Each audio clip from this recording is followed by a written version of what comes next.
नमस्कार। आज हम प्राणी जगत के वर्गीकरण और मानव रक्त इन विषयों की थोड़ी गहराई में उतरते हैं। हाँ, बिल्कुल। हमारे पास प्राणी विज्ञान के कुछ नोट्स हैं और कोशिश रहेगी कि इसकी जो मुख्य बातें हैं उन पर बात करें। तो चलिए शुरू करते हैं प्राणियों का वर्गीकरण। कहाँ से शुरू करें? देखिए, सबसे पहले तो दो मेन ग्रुप्स हैं। प्रोटोजोआ यानी एक कोशिका वाले जीव, अच्छा, और मेटाजोआ मतलब बहुकोशिकीय। ज्यादातर जीव इसी में आते हैं। ठीक है। और मेटाजोआ में फिर वो अलग-अलग संघ या फाइलम होते हैं? हाँ, बिल्कुल। उनकी शारीरिक बनावट के आधार पर। जैसे सबसे पहले आते हैं पोरीफेरा। पोरीफेरा ये कौन से जीव हैं? ये स्पंज होते हैं ना, समुद्री स्पंज। ज्यादातर खारे पानी में मिलते हैं। ओके। बहुत ही सिंपल बॉडी होती है, थैली जैसी, जिसमें छोटे छोटे छेद होते हैं, ऑस्टिया। पानी और खाना इन्हीं से अंदर जाता है। अच्छा, तो ये सबसे सरल हुए। इनसे थोड़े ज्यादा विकसित? हाँ, जैसे सीलेंट्रेटा हैं, हाइड्रा, जेलीफिश। इनमें धागे जैसे स्पर्शक होते हैं। और केंचुए वगैरह वो किस में आते हैं? वो आते हैं संघ एनीलिडा में। केचुआ, जोंक, इनका शरीर लंबा होता है और खंडों में बटा होता है, मतलब सेगमेंट्स होते हैं। हाँ, वो दिखता भी है। बिल्कुल। और चलने के लिए इनमें सीटी होती है, काइटिन की बनी हुई। लेकिन मैंने सुना है कि कोई एक संघ है जो सबसे बड़ा है। अरे हाँ, वो तो है संघ आर्थ्रोपोडा। आर्थ्रोपोडा। प्राणी जगत का सबसे बड़ा संघ। इसमें आपको मिलेंगे कीड़े मकोड़े, तितलियां, झींगे, मकड़ियां, सब कुछ। अरे वाह, इनकी क्या खासियत है? इनका बाहरी कंकाल होता है, एक्सोस्केलेटन, और जुड़े हुए पैर। और एक और खास बात, इनका परिसंचरण तंत्र खुला होता है। खुला परिसंचरण तंत्र मतलब खून जो है वो बंद नसों में नहीं बहता, वो शरीर के अंदर अंगों के आसपास सीधे बहता है। अच्छा, ये तो काफी अलग है। हाँ, और फिर आते हैं हम, मतलब संघ कॉर्डेटा में। कॉर्डेटा, जिनमें रीढ़ की हड्डी होती है। हाँ, यह जीवन की किसी स्टेज पर नोटोकॉर्ड होती है, जो बाद में रीढ़ की हड्डी बन सकती है, और क्लोम छिद्र और एक नर्व कॉर्ड होती है। इसी में मछलियां, पक्षी और हम सब स्तनधारी आते हैं, है ना? बिल्कुल। कॉर्डेटा में कई वर्ग हैं, जैसे मत्स्य यानी मछलियां। ये कोल्ड ब्लडेड होती हैं। हाँ, अनियततापी, मतलब शरीर का तापमान बाहर के हिसाब से बदलता है। दिल भी सिर्फ 2 चेंबर वाला होता है। और फिर मेंढक वगैरह, एम्फीबिया। हाँ, एम्फीबिया। ये पानी और जमीन दोनों पर रह सकते हैं। त्वचा चिकनी होती है और दिल 3 चेंबर वाला।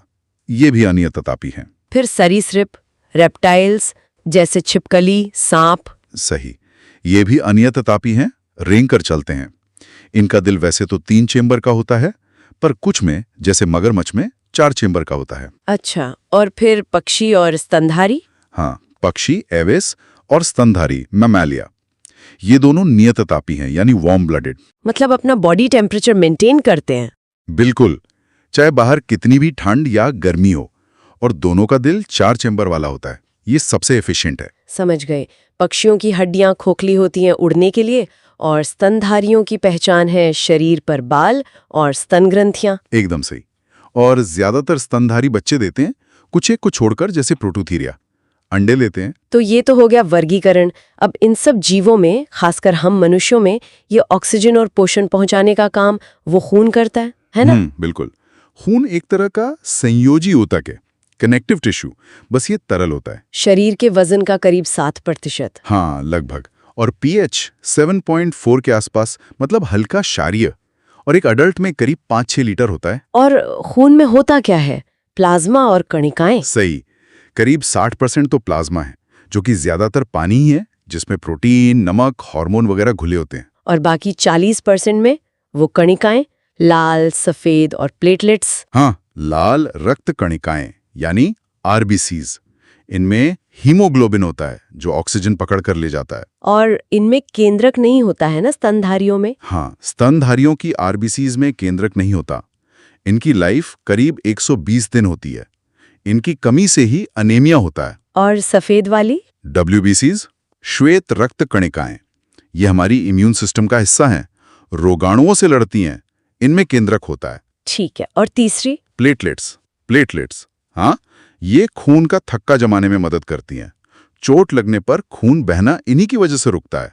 वो फाइब्रिनोजन से फाइब्रिन बनने वाला प्रोसेस। बिल्कुल वही। ये एक जाल सा बना लेती हैं, जिससे खून रुक जाता है। इनका जीवन काल छोटा होता है, 3-5 दिन। तो खून के काम हो गए ऑक्सीजन पहुंचाना, पोषण देना, तापमान कंट्रोल करना और रोगों से लड़ना। हाँ, और बेकार पदार्थों को शरीर से बाहर निकालने में भी मदद करना, उन्हें किडनी तक पहुंचाकर। लेकिन हम सबका खून एक जैसा नहीं होता, ये ब्लड ग्रुप्स वाली बात, AB, हाँ, ये खोज कार्ल लैंडस्टीनर ने की थी। उन्होंने देखा कि आरबीसीज की सतह पर कुछ खास प्रोटीन होते हैं, एंटीजन। एंटीजन ए और एंटीजन बी। सही, अगर ए एंटीजन है तो ग्रुप ए, बी है तो ग्रुप बी, दोनों है तो AB और कोई नहीं है तो O। और प्लाज्मा में एंटीबॉडी होती है। हाँ, एंटीबॉडीज होती हैं जो उस एंटीजन के खिलाफ होती है जो आपके खून में नहीं है। इसीलिए ब्लड ट्रांसफ्यूजन में ग्रुप मैच करना बहुत जरूरी है। तो AB वाले किसी से भी खून ले सकते हैं? हाँ, AB यूनिवर्सल रेसिपिएंट है क्योंकि उनके पास दोनों एंटीजन है पर कोई एंटीबॉडी नहीं। और O वाले? वो यूनिवर्सल डोनर है क्योंकि उनकी आरबीसी पर कोई एंटीजन नहीं होता। बिल्कुल, आमतौर पर सिर्फ आरबीसीज दी जाती हैं। और एक RH फैक्टर भी तो होता है। हाँ, RH फैक्टर, ये एक और एंटीजन है। रीसस बंदर में खोजा गया था।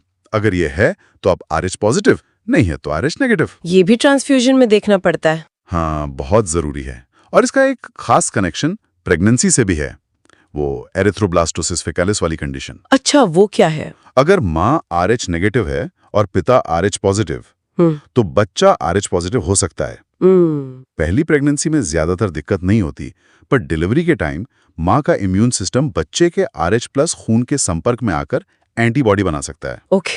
फिर अगर दूसरी बार भी बच्चा RH+ हुआ, तो माँ की बनी हुई एंटीबॉडीज बच्चे की आरबीसीज पर हमला कर सकती हैं। ओह, ये तो गंभीर हो सकता है। हाँ, पर अब इसका इलाज है। प्रेगनेंसी के दौरान इंजेक्शन दिए जाते हैं। अच्छा, ये अच्छी बात है। तो कुल मिलाकर प्राणियों का वर्गीकरण हमें उनकी जटिलता और विविधता दिखाता है। बिल्कुल, और मानव रक्त अपने आप में एक पूरी दुनिया है। कैसे वो परिवहन, सुरक्षा, संतुलन सब बनाए रखता है। सही कहा। ये ब्लड ग्रुप्स और RH फैक्टर की जानकारी तो मेडिकल साइंस के लिए वरदान है। हाँ, और ये सोचने वाली बात है क्योंकि खून में ये जो छोटे छोटे अंतर हैं, ये एंटीजन A, B या RH फैक्टर, ये सिर्फ खून चढ़ाने के वक्त ही मायने नहीं रखते। ये शायद हमें मानव आबादी के इतिहास, उनके मूवमेंट, उनकी जेनेटिक विविधता के बारे में भी बहुत कुछ बताते होंगे, है ना? हाँ, ये एक दिलचस्प पहलू है सोचने के लिए।